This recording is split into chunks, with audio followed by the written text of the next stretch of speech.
Hello दोस्तों। आज class 10th अध्याय 3 मुद्रा और साख। इस वीडियो में हम क्लास 10th अर्थशास्त्र के अध्याय 3 के ऑब्जेक्टिव क्वेश्चन हल करेंगे, जो आपके वार्षिक परीक्षा के लिए बहुत ही महत्वपूर्ण हैं। जी, हमारे जो ऑब्जेक्ट आपको बताए जाएंगे, ये परीक्षा अध्ययन की सब ज्ञानालोक, दिग्दर्शिका, किताब सभी से लिए गए हैं और ये आपके वार्षिक परीक्षा के लिए बहुत ही महत्वपूर्ण है।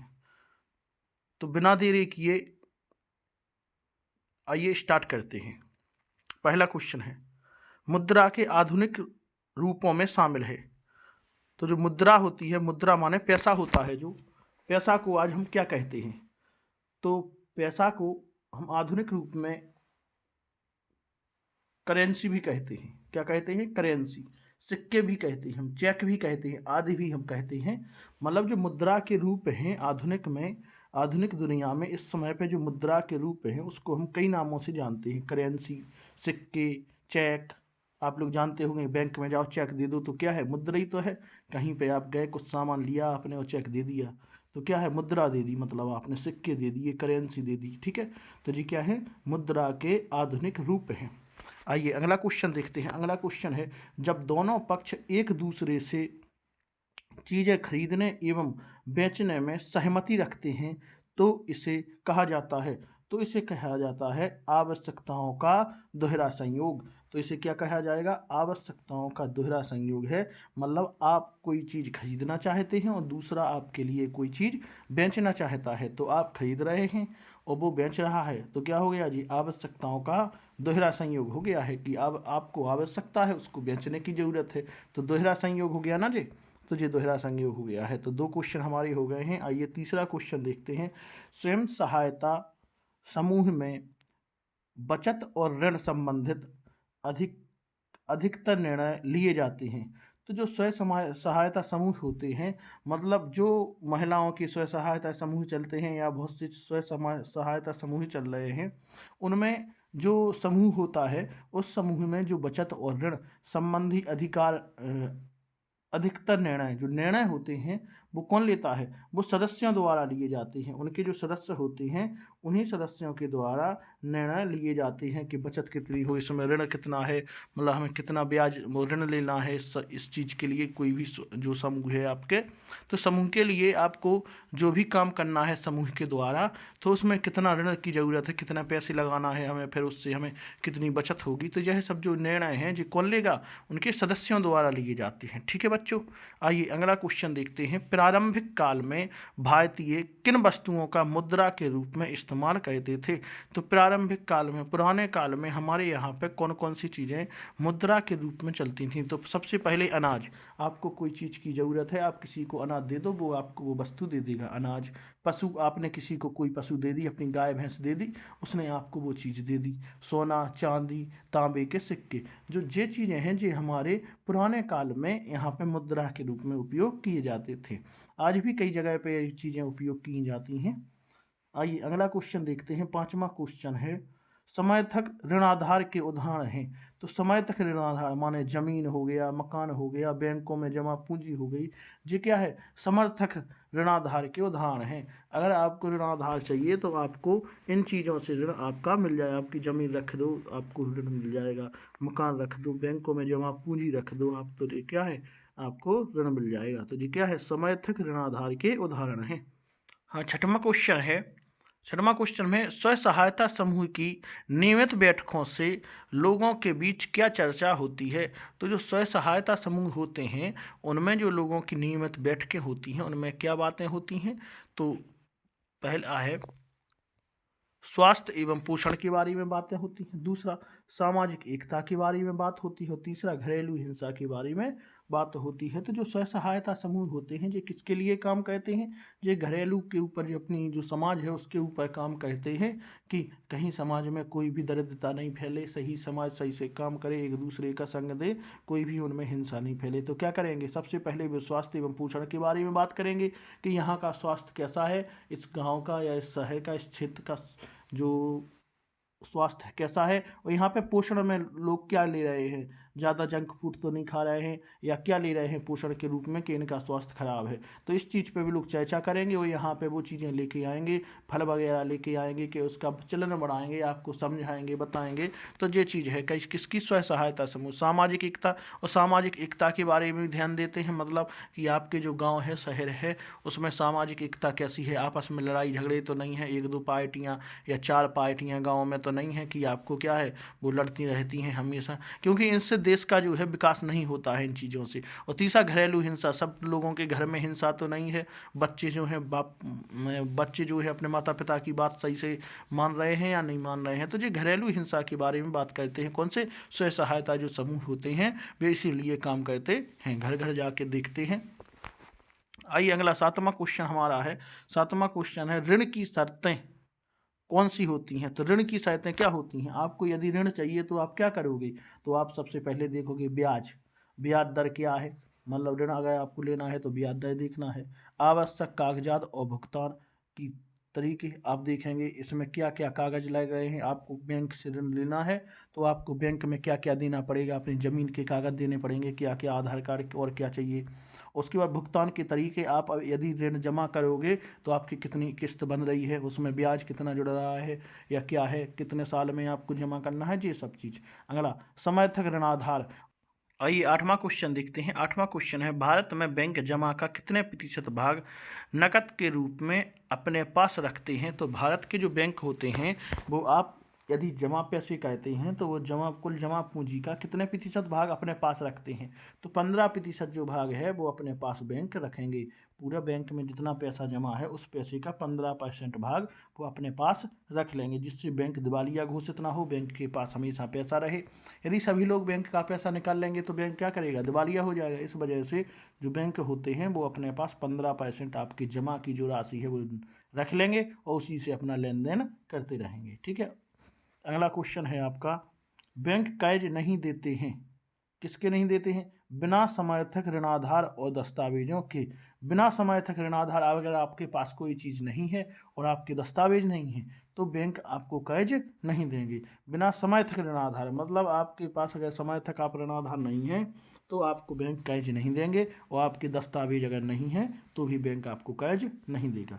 आइए 10वां क्वेश्चन देखते हैं। 10वां क्वेश्चन है बैंक में वह जमा राशि जिसे मांग के अनुसार निकाला जा सके क्या कहलाता है। तो बैंक में वह जमा राशि जिसे मांग के अनुसार निकाला जा सके क्या कहलाता है, तो मांग जमा कहलाती है। क्या कहलाएगी, मांग जमा जो होती है, आप जो आपकी जमा राशि होती है जिसे आप मांग के अनुसार निकाल सकते हैं तो वो क्या कहलाएगी, मांग जमा कहलाएगी। आपने मांग के अनुसार जमा की राशि तो मांग जमा राशि हो गई, वो आप उसको कभी भी निकाल सकते हैं अपने अनुसार, आपकी मांग है कहीं भी। अगला क्वेश्चन है 11वां क्वेश्चन हमारा है, बैंक जमा राशि के एक बड़े भाग को किस रूप में इस्तेमाल करते हैं। तो बैंक जमा राशि के, आपने बैंक में जमा पैसे किए, सभी लोगों ने बैंक में जमा पैसे किए, और बैंक में जितने पैसे जमा हो गए उस जमा जो पैसे हैं उन पैसों को बैंक ऋण देगा, किसी को ऋण देगा, उससे ब्याज मिलेगा, तो उसके बैंक का जो है सिस्टम चलता रहेगा। तो ऋण देने के लिए तो बैंक की जो जमा राशि है, आप बैंक में जितने पैसे जमा करोगे उस पैसे को बैंक किसी और को दे देगा।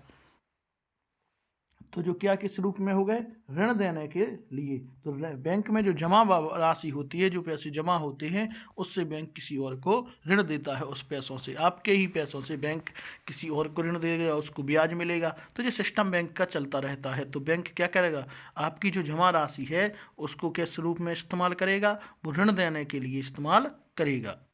आइए 12वां क्वेश्चन देखते हैं हम। 12वां हमारा क्वेश्चन है, ऋण के औपचारिक स्रोतों की कार्यप्रणाली पर नज़र कौन रखता है। तो जो ऋण देता है, जो बैंक होते हैं, बैंक के औपचारिक स्रोतों की कार्यप्रणाली जो है उस पर नज़र कौन रखता है। तो reserve bank of India, RBI। कौन सा, RBI। ये सबसे बैंकों का बैंक कहलाता है, ये सबसे बड़ा बैंक है और ये सरकारी बैंक है और ये पूरे भारत का सबसे बड़ा बैंक है। कौन सा, RBI, reserve bank of India. R से रिजर्व, B से बैंक, आई से India, reserve bank of India, RBI। तो जो बैंक होते हैं देश में, जितने भी बैंक चल रहे हैं उन बैंकों की कार्यप्रणाली पर जो नज़र रखता है वो RBI होता है। यही सभी बैंकों को देखता है, यही बैंकों के लिए सब सिस्टम बनाता है और यही देखता है कि कोई बैंक सही सिस्टम काम कर रहा है बैंक का क्या नहीं कर रहा है। तो आरबीआई जो होता है वो बैंकों का बैंक, भारत का सबसे बड़ा बैंक, और जो बैंकों की कार्यप्रणाली है उन पर नज़र रखता है। अगला क्वेश्चन जो है हमारा,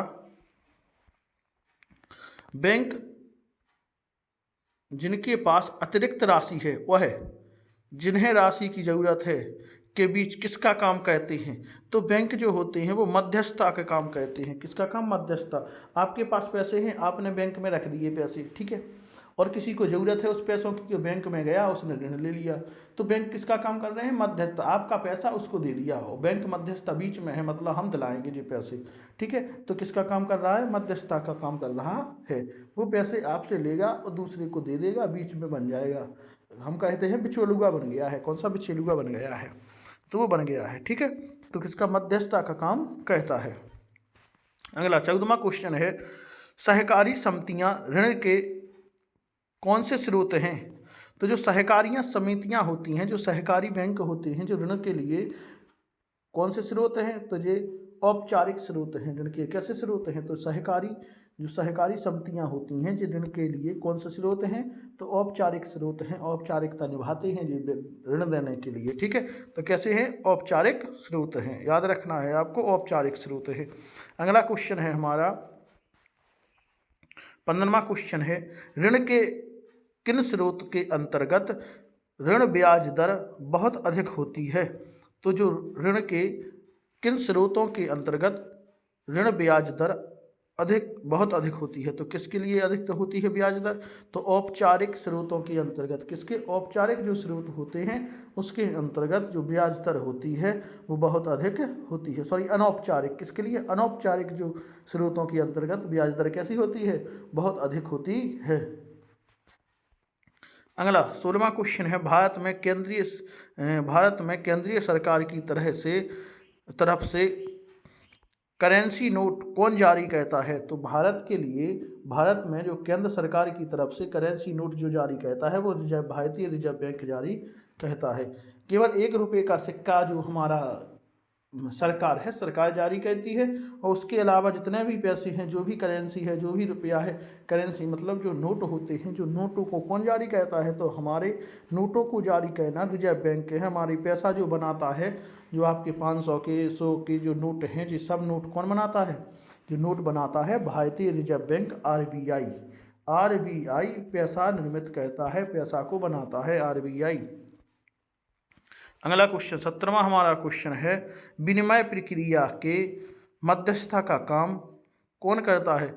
तो विनिमय प्रक्रिया में मध्यस्थता का काम कौन करता है? तो विनिमय प्रक्रिया आप जानते होंगे, मतलब किसी को कोई चीज़ की ज़रूरत है और दूसरे को किसी दूसरी चीज़ की ज़रूरत है, तो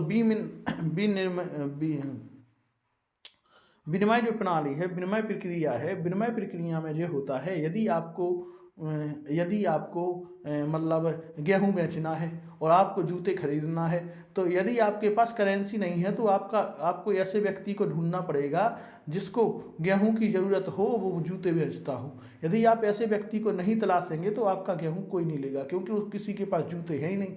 तो आपको ऐसे व्यक्ति की तलाश होगी जिसको गेहूं की ज़रूरत हो और वो जूते बेचता हो, तो आप उसके पास जाएंगे तो वो आपका गेहूँ ले लेगा और आपको जूते दे देगा। लेकिन जो पैसे आजकल जो पैसा चल गए हैं, पैसा मुद्रा जो हो गई है, तो मुद्रा में क्या है, हर व्यक्ति को हर चीज़ की ज़रूरत है, तो वो क्या है, आप मुद्रा दो आप किसी को, वो आपको क्या दे देगा, जो आपको चीज़ चाहिए वो जूते दे देगा, माना कुछ भी चीज़ देगा, आप उसको मुद्रा दो, जो आपको चाहिए वो दे देगा। तो आप जो मुद्रा हो गई है जो मध्यस्थता का काम कर रही है हमारे बीच, आप बड़ी आसानी से मुद्रा किसी से ले लो और जो भी आपको चीज़ चाहिए हर जगह काम आ रही है। तो मुद्रा क्या काम कर रही है, मतलब पैसा, मुद्रा मतलब पैसा क्या कर रहा है, मध्यस्थता का काम कर रहा है। आपके पास जितने पैसे हैं, जो चीज़ भी आपको चाहिए आप जाओ हाँ ले लो, कोई दिक्कत ही नहीं है। मतलब जो पैसा है आपका, जैसे बैंक मध्यस्थता का काम कहते हैं, उसी प्रकार से जो विनिमय प्रणाली है, विनिमय प्रक्रिया क्या है हम समझा चुके हैं आपको। विनिमय प्रक्रिया होती है वस्तु के बदले वस्तु लेना देना, ठीक है, आप कोई वस्तु दें, दूसरा आपको दूसरी वस्तु देगा, ये क्या है, विनिमय प्रक्रिया। तो इस विनिमय प्रक्रिया में जो मध्यस्थता का काम कौन कर रहा है, तो ये मुद्रा कर रही है। आइए अगला क्वेश्चन है हमारा 18वां क्वेश्चन है, ग्रामीण बैंक के संस्थापक कौन हैं वह इन्हें कौन से पुरस्कार से सम्मानित किया गया है? तो ग्रामीण बैंक के संस्थापक कौन हैं? तो मोहम्मद यूनुस। कौन से? मोहम्मद यूनुस है और इन्हें नोबेल पुरस्कार से सम्मानित किया गया था। याद रखना है, मोहम्मद यूनुस। तो यूनुस जो हैं ग्रामीण बैंक के संस्थापक हैं, इन्हीं ने ग्रामीण बैंक खोला था और इन्हें नोबेल पुरस्कार मिला था। तो कौन है? याद रखना है, मोहम्मद यूनुस, और नोबेल पुरस्कार मिला था इन्हें। ग्रामीण बैंक इन्होंने ही खोले थे। अगला, कर्ज जाल से क्या आशय है? तो कर्ज जाल से आशय है यह एक ऐसी स्थिति है जिसमें कर्जदार ऋण लौटाने के में असमर्थ होता है और इस मामले में ऋण कर्जदार को ऐसी परिस्थिति में धकेल देता है जहां से बाहर निकलना कष्टदायक होता है। तो कर्जदार कौन होता है? यदि कोई कर्जदार है तो पैसा क्या है? कर्जदार हो गया है, मतलब वो आपके पैसा नहीं लौटा पा रहा है, उसके पास पैसे नहीं है लौटाने के लिए, तो वो क्या है? पैसा लौटाने के लिए असमर्थ होता है। ऐसी परिस्थितियों में ढकेल देता है कि जिससे उसको उभरना मुश्किल है, उसको दिक्कत होगी, वहाँ से कोई भी कर्ज नहीं देगा। तो यहाँ पे जो कर्जदार नहीं बनना है किसी को, क्योंकि कर्जदार यदि बन जाओगे तो मुश्किल होती है पैसा लौटाने में। आप उतना कर्ज लो जितना आपके लिए समर्थ है, उस हिसाब से काम होता है। अगला क्वेश्चन है 20वां, ऋण के दो मुख्य क्षेत्र कौन से हैं? तो ऋण के मुख्य क्षेत्र हैं, औपचारिक तरीके से आप ऋण ले सकते हैं और अनौपचारिक तरीके से ऋण ले सकते हैं। तो किस किस तरीके से? औपचारिक तरीके से और अनौपचारिक तरीके से आप ऋण ले सकते हैं। अगला क्वेश्चन है, साख के अनौपचारिक स्रोत कौन कौन से हैं? तो साख के अनौपचारिक स्रोत होते हैं, जैसे आपने साहूकार से ले लिया, किसी व्यापारी से, मालिक से, रिश्तेदार से, दोस्त से आदि। अगर जो है आप साख माने पैसा, जो आपकी साख है, आपकी मान लो इज्जत है कहीं पे, तो आप किसी से ही पैसे मांगोगे, वो आपको दे देगा। तो साख के अनुसार जो अनौपचारिक जो तरीके हैं वो क्या है? साहूकार हो गया, व्यापारी। अनौपचारिक तरीके कैसे? औपचारिक नहीं, औपचारिक तो हो जाएंगे बैंक, आपकी बैंक हो गया आपका, सरकारी संस्थाएं जो हो गई हैं, जी कैसे है? औपचारिक तरीका। अनौपचारिक तरीका क्या है? अनौपचारिक तरीका आपका है कि आपके साहूकार, व्यापारी है, मालिक, रिश्तेदार, दोस्त वगैरह, जी कौन से तरीके हैं? अनौपचारिक तरीके स्रोत हैं आपकी, ठीक है, साख के अनुसार है। तो याद रखना है अनौपचारिक, अनौपचारिक में हो गए साहूकार, दोस्त वगैरह, औपचारिक में हो गए बैंक वगैरह। आइए अगला 22वां क्वेश्चन देखते हैं, मुद्रा के कौन कौन से लाभ हैं? तो मुद्रा के लाभ क्या है? आप जानते हैं, मुद्रा से उपभोक्ताओं को लाभ है। मुद्रा से किसको? उपभोक्ता को लाभ है। मुद्रा से उत्पादक को लाभ है। मुद्रा से मुद्रा पूंजी निर्माण में सहायक है। तो मतलब मुद्रा से हमें ये लाभ हो गए हैं, मुद्रा से कोई भी लाभ हो सकता है। अगला क्वेश्चन है, आय और उपभोग का अंतर कहलाता है। आय मतलब आपके पास जितनी आय है, आप एक दिन में 500 कमाते हैं और 500 कमा के उपभोग करते हैं आप 400। तो 400 तो आपने उपभोग कर लिए, मतलब खर्च कर दिए, तो बचे आपके पास कितना? तो अगर आपके पास आय और उपभोग, आय जितनी है आपकी और उपभोग जितना है, उसके बाद जो बचता है, जो अंतर है इन दोनों का, तो यदि हम आपसे कहें कि आपने 500 रुपये कमाए और 400 रुपये आपको ज़रूरत थी कुछ लेने की, तो आपने वो चीज़ ले ली, तो आपके पास जो बचे पैसे वो क्या है? तो आप कहेंगे वो बचत है हमारी, इतना तो हमें सामान लेना ही था, तो हमारी बचत कितनी हो गई? 100 रुपये। तो इसी प्रकार से जो आय और उपभोग, आय मतलब पैसे जो आप कमाते हैं वो आय है आपकी, और उपभोग मतलब जो खर्च कहते हैं, आप सामान लेते हैं, घर का सामान लेते हैं और खाने पीने का कुछ भी लेते हैं आप, वो क्या है? उपभोग कर रहे हैं पैसे का। क्या कर रहे हैं? उपभोग। तो आय जितनी आपने कमाए और जितना खर्च कर दिया, उसके बीच में जो बचा वो क्या है? उसका अंतर क्या है? आय और उपभोग का बचत होती है भैया। क्या होती है? बचत। अगला क्वेश्चन है हमारा 24वां क्वेश्चन है, भारतीय रिजर्व बैंक की स्थापना कब हुई थी? तो RBI, याद रखना है, भारतीय reserve bank, reserve RBI, reserve से याद रखना है RBI।